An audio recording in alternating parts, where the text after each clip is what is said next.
Ação que surpreendeu aí o aspecto político e jornalístico no país.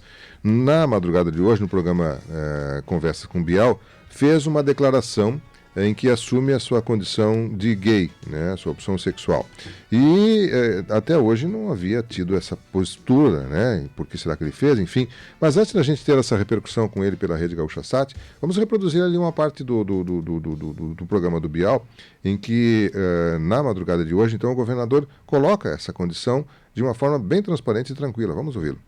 Nesse Brasil, com pouca integridade nesse momento, a gente precisa debater o que se é, né? Para que se fique claro e não se tenha nada a esconder. Eu sou gay. E sou um governador gay. Não sou um gay governador, tanto quanto Obama nos Estados Unidos, não foi um negro presidente, foi um presidente negro. E tenho orgulho disso.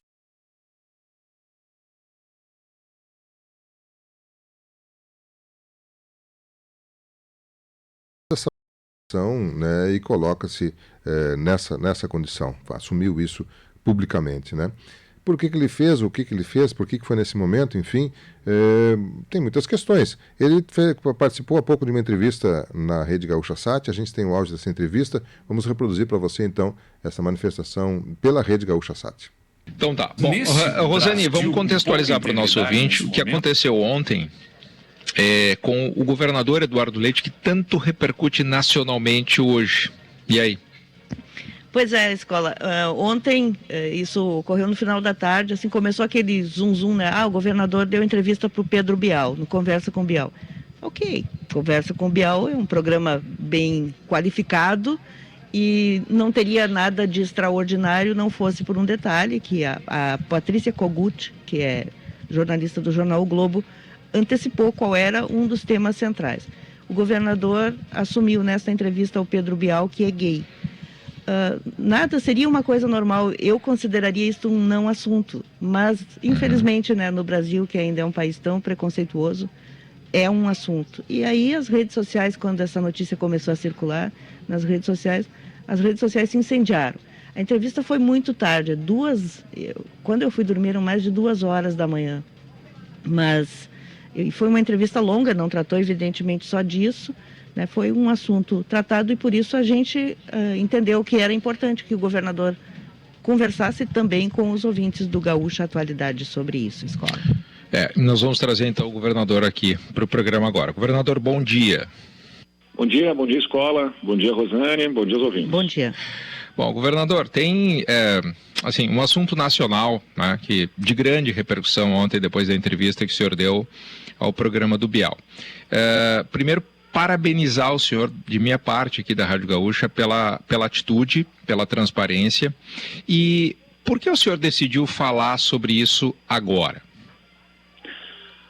Olha, Escola, eu numa campanha eleitoral, como a do Rio Grande do Sul, em 2018, e em outros momentos, né, desde que eu passei pelo processo de entendimento e aceitação, eu sou um ser humano, falei isso na entrevista, né, como qualquer outro, eu sempre deixei claro, não sou nenhum mito, nenhum salvador da pátria, nem quero ser. Acho que, na verdade, o Brasil tem um problema na política por ficar esperando que alguém seja, e não existem mitos ou salvadores da pátria. A gente, na política, tem que se reconhecer como ser humano, como qualquer outro. Passei pelo meu processo de entendimento, de aceitação, porque também fui criado nesse mundo que me fez acreditar que isso seria errado, e passei por esse processo, portanto, mas do lado político, né, se transformou num assunto importante. Naquele tempo, na campanha eleitoral, não fui chamado a falar sobre isso, porque era mais sobre falar sobre o que a gente pode fazer pelo Rio Grande do Sul. Era mais importante falar sobre o que eu podia fazer para tocar na vida das outras pessoas. E a orientação sexual de alguém toca na vida dela, né? A minha orientação sexual toca na minha vida, não toca na vida dos outros. E numa campanha para governador do Rio Grande do Sul, isso era um momento para tocar na vida dos outros. Mas neste momento no Brasil que a gente está vivendo, é impressionante. Eu estou emocionado até pelas reações e pelas mensagens de apoio, de carinho. Fazer essa manifestação agora, especialmente num país dividido, ajudou a tocar na vida de muitas pessoas também. Então, para que fique claro que eu não tenho nada a esconder, adversários eventualmente faziam piadinha, brincadeiras de mau gosto, e como se eu escondesse algo, e eu quero deixar claro, eu nunca criei um personagem, eu nunca disse que não era, eu nunca tentei fazer as pessoas acreditar que não fosse gay. Eu simplesmente não falava a respeito para que o foco da nossa conversa fosse mais sobre outros assuntos que mais importam do ponto de vista da vida das outras pessoas. Mas agora se tornou uma questão, especialmente dentro de uma caminhada nacional, para que a gente possa focar nos problemas do país também, que a gente está discutindo. E achei que era importante deixar claro de forma transparente: o Brasil carece de integridade, né? E integridade, a palavra justamente quer dizer ser íntegro, é ser por inteiro, não ser pela metade. Então eu me apresento por inteiro para a população do meu estado, do meu país, como sou, e vamos discutir os temas que realmente importam. Eu quero agradecer aqui, escola também, o carinho e a compreensão da Rosane, a Rosane Oliveira, em algumas oportunidades, tangenciou o assunto, conversou, mas sempre respeitou, né? Nunca avançou, vamos dizer assim, no tema em respeito a uma questão privada, mas com muita atenção, sempre e respeito, tratou esse tema. Obrigado, Rosane. Não há o que agradecer, governador. Nós tocamos nesse assunto porque na campanha de 2018 o senhor foi alvo de insinuações maldosas, o senhor foi alvo de fake news. Eu me lembro de uma montagem que foi feita com uma foto em que o senhor e os seus irmãos seguravam a mãe de vocês numa praia, acho que em Punta del Este, e fizeram aquela montagem como se um dos rapazes dos seus irmãos fosse um companheiro. E aí, a época em que eu questionei, o senhor disse: este é um não assunto. E nós gostaríamos mesmo que fosse um não assunto, né, que as coisas estivessem normalizadas a ponto de não precisarmos estar discutindo isso hoje, num momento em que temos vários outros assuntos de interesse da administração estadual para discutir. Mas, de qualquer forma, a transparência é importante. Eu estou bastante impressionada com a repercussão positiva, com as mensagens nas redes sociais, que em geral são um território de ódio. Por isso lhe pergunto, assim, o que exatamente levou o senhor a decidir este é o momento, já que o senhor está entrando numa caminhada de uma possível campanha presidencial, vai disputar a prévia do PSDB e resolveu, sem ser perguntado. Isso me chamou a atenção porque o senhor estava no meio da entrevista com o Bial e não foi ele que lhe perguntou, foi o senhor que puxou o assunto. Não, é exatamente isso, Rosane, como falaste, numa caminhada nacional, no momento em que o país tem um ataque a essas liberdades individuais, né, buscam-se culpados pelos problemas do país e tentam se colocar culpa em minorias, em grupos específicos, eu achei que era importante trazer esse assunto, mas especialmente, como eu disse, o país carece de integridade. As pessoas estão cansadas de ver políticos querendo parecer o que não são, ou escondendo coisas. E eu não tenho nada a esconder, isso não é algo errado. Outros políticos têm a esconder rachadinha, têm a esconder mensalão, petrolão e outros reais problemas, e isso não é um problema, né? A questão da sexualidade não é um problema, diz respeito à vida privada, à forma e a quem se ama, que é também amor, né? E nessa política de tanto ódio que a gente vê no país, as manifestações que eu recebi ontem me deixam muito claro que o amor vai vencer o ódio, né? Eu tenho muita convicção nisso, estou muito confiante, não numa vitória minha, né? Não estou falando aqui de uma vitória minha do ponto de vista eleitoral. Eu pude ver as reações desde ontem de noite para cá, elas me deixam claro que as pessoas também estão cansadas desse clima de ódio, dessas brigas, desses enfrentamentos, e querem ver mais amor, querem ver mais afeto, mais carinho e real foco nos problemas que tocam na vida delas. E nesta caminhada nacional, salientando que o meu foco continua no Rio Grande do Sul, né? Eu estou debatendo as questões nacionais, fui chamado para um debate nacional. O Rio Grande do Sul não é uma ilha, nós estamos inseridos num contexto nacional, dependemos de que o país vá bem, para o Rio Grande do Sul ir bem também, e o nosso Estado sempre protagonizou os debates políticos nacionais, sempre estivemos inseridos, então cumpro o meu papel de também me inserir e inserir o Rio Grande do Sul nos debates nacionais. Nesta caminhada eu achei importante que nesse momento ficasse claro. Então, quem eu sou por inteiro e não pela metade. O senhor se sente... Isso não é um tema a esconder. O senhor se sente aliviado de ter feito esta revelação em rede nacional, digamos assim? Com certeza, porque houve, como eu disse, não escondi, nunca fiz um personagem, nunca tentei dizer que não, né? Eu não falava sobre o tema porque sabia que teria de alguma forma alguma repercussão. E claro, o receio de que fosse sintetizado, resumido, né, qualificado apenas por isso, o que não me ofenderia, mas acabaria sendo um obstáculo para falar dos outros temas, né? Veja que a grande contribuição que eu posso dar aqui a tantas pessoas que, assim como eu, são gays ou são o que quiserem ser, justamente a partir de uma trajetória que eu tive, poder mostrar que isso é normal e que não afetou a minha capacidade de trabalho, não afeta a minha capacidade de trabalhar. Eu quero destacar aqui que recebi tantas e tantas mensagens de apoio de amigos, evidentemente de familiares, de pessoas que eu não conheço, de pessoas que eu não esperava ter mensagens de apoio, de adversários políticos.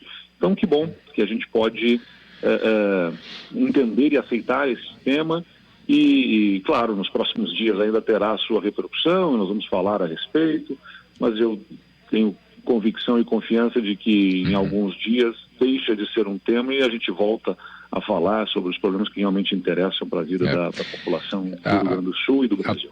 A transformação cultural que a nossa sociedade está passando, certamente, governador, a partir de atitudes como a do senhor, né, daqui a um tempo talvez isso seja de fato, como o senhor diz, um não assunto, mas hoje ainda é, e que bom que nós estamos aqui abertamente discutindo isso, para que sirva de exemplo. Agora, a política, né, é um bom extrato da nossa sociedade, né, e uma parte do meio político é claramente preconceituoso. Ao longo da sua jornada como político, em que momento o senhor sentiu esse preconceito mais evidente?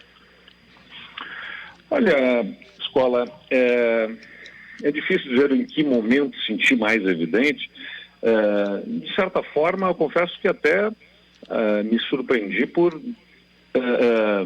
não ter sido enfrentado até aqui, assim, diretamente sobre o assunto, o que já mostra também um avanço, né? Porque em outros tempos, em tempos mais distantes, isso teria, no debate político eleitoral, mais relevância.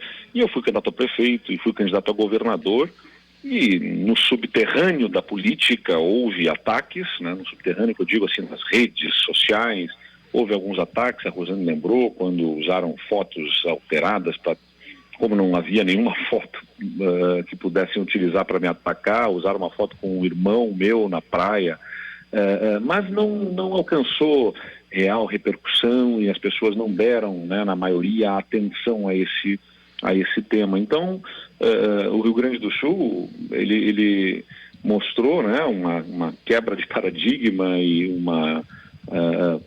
uma preocupação com os temas reais que tocam, como eu disse, na vida da população, mais do que com a vida privada de um governador, de um candidato, e acho que já houve esse avanço. Se é para individualmente, para quem é gay, um processo de aceitação, porque estamos vindo, né, de tantos tempos, de tantos séculos de dizerem que isso é errado para nós, imagina para uma sociedade inteira, né? Eu costumo dizer que cultura é um hábito coletivo. Se a gente precisa mudar os nossos entendimentos para nós mesmos sobre os assuntos, imagina uma sociedade inteira mudar. É claro que isso tem um tempo, as pessoas precisam também entender esse processo, e a gente vai dando a colaboração. Que bom, fico feliz de ajudar. Ontem as mensagens que eu recebi me deixam muito claro que, independentemente dos resultados eleitorais que estiver, positivos ou negativos, ter falado abertamente sobre o assunto já tocou na vida de muitas pessoas, já deu conforto a tantas outras pessoas que também buscam aceitação, atendimento, acolhimento. Que bom que eu pude de alguma forma ajudá-las também nesse sentido. Rosane. Governador, quero aproveitar a sua presença aqui para tratar de um assunto administrativo.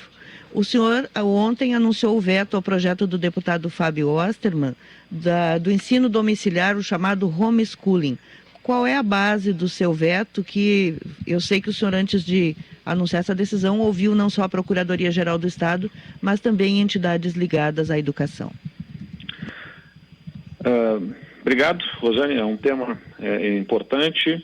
Eu respeito a iniciativa do deputado Fábio Osterman, acho que ela tem um propósito meritório, mas a Procuradoria-Geral do Estado alerta que a decisão do Supremo Tribunal Federal é clara e ela é explícita de que a regulamentação deste projeto ela deve ser feita pelo plano federal, né? Deve ser por lei federal a regulamentação. Está lá na decisão do STF, carece de regulamentação por lei federal o tema. Então, não há espaço para que o Estado legisle sobre o assunto.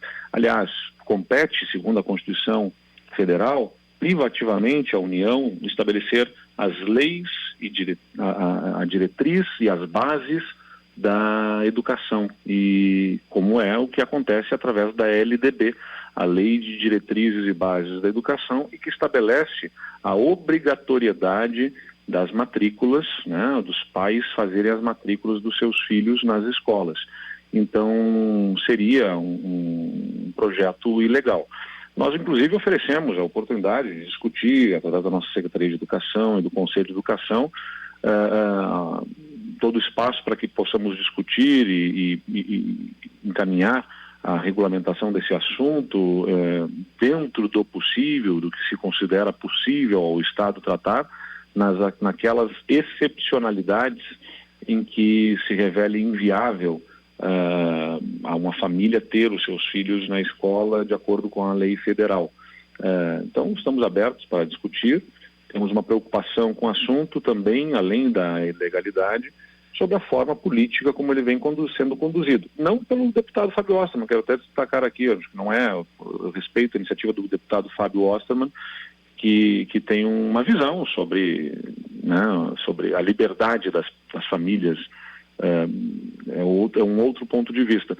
Mas não dá para ignorar que existem outros grupos políticos que também usam este caminho para atacar a escola, né, tanto quanto atacam também outras instituições, né? Tem uma série de ataques a outras instituições e também acaba recaindo um ataque à escola, e a gente tem que lembrar que a escola é uma oportunidade para formação e não apenas do ponto de vista do conteúdo, do conhecimento formal, mas das capacidades, além de cognitivas, sociais, emocionais, das crianças, nas relações com outras crianças, conhecer diferenças. Aliás, até relacionando com o primeiro tema, a escola é uma oportunidade de interação com gente diferente, né? E de entendimento sobre as diferenças, as tantas diferenças e a diversidade que a gente tem na nossa sociedade, também são uma oportunidade na escola, importante de formação para as crianças, para as futuras gerações,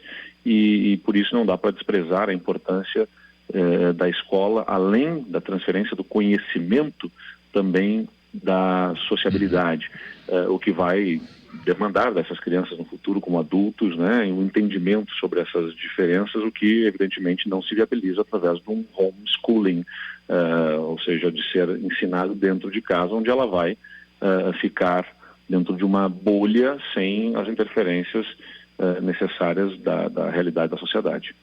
Tá bem. Governador Eduardo Leite, muito obrigado pela entrevista nessa manhã. Um bom dia para o senhor, bom trabalho. Obrigado pela gentileza com que tratam o tema e que o Rio Grande do Sul possa entender e a gente possa focar em seguida nos problemas, como eu tenho focado nos problemas do Estado, nos investimentos, nas ações para a superação dos problemas do nosso Estado. Obrigado, um grande abraço e até breve.